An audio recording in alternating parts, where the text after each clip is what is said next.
भगवान भावनाओं का महत्व देखते हैं। भगवान की पूजा में भावना और श्रद्धा का महत्व सोने और चांदी से ज्यादा होता है। इस बात को अत्यंत खूबसूरत तरीके से समझाने हेतु श्री कृष्ण और उनकी दो बीवियों रुक्मणी और सत्यभामा से संबंधित एक बहुत ही अच्छी पौराणिक कथा है। भगवान श्री कृष्ण की पत्नी सत्यभामा के मन में एक दिन बहुत ही अजीब सा विचार आया। वह हठ करने लगी कि श्री कृष्ण जी को अपने गहनों से तोलेंगी।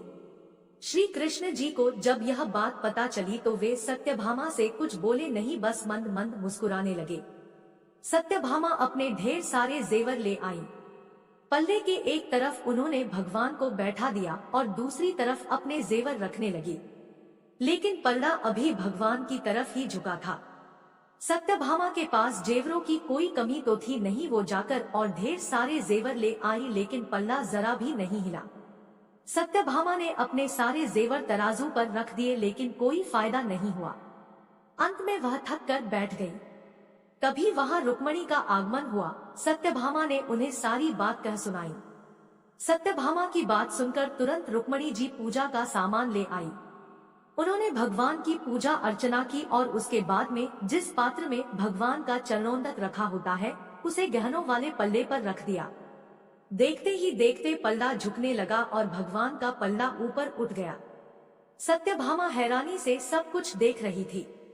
उसको समझ नहीं आ रहा था कि जो पल्ला उनके इतने सारे गहनों से नहीं झुका वो एक हल्के से पात्र से कैसे झुक गया।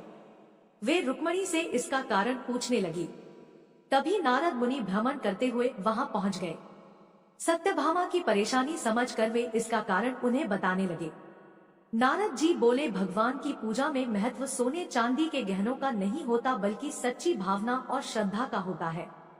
रुक्मणी ने अत्यंत प्रेम से भगवान का पूजन किया, जिससे उनकी श्रद्धा और भक्ति की ताकत चरणोदक में समा गई। जब रुक्मणी ने वह पात्र तराजू पर रखा तो उनकी भक्ति की ताकत से पल्ला नीचे चला गया।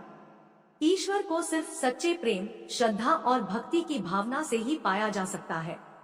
सोने चांदी और रुपए पैसों का भगवान की नजर में कोई मोल नहीं होता। भगवान की पूजा यदि सही ढंग से की जाए तो ईश्वर की प्राप्ति अवश्य होती है। सच्ची भक्ति और प्रेम के आगे ईश्वर भी झुक जाते हैं। सत्यभामा को उनकी बात समझ में आ गई थी।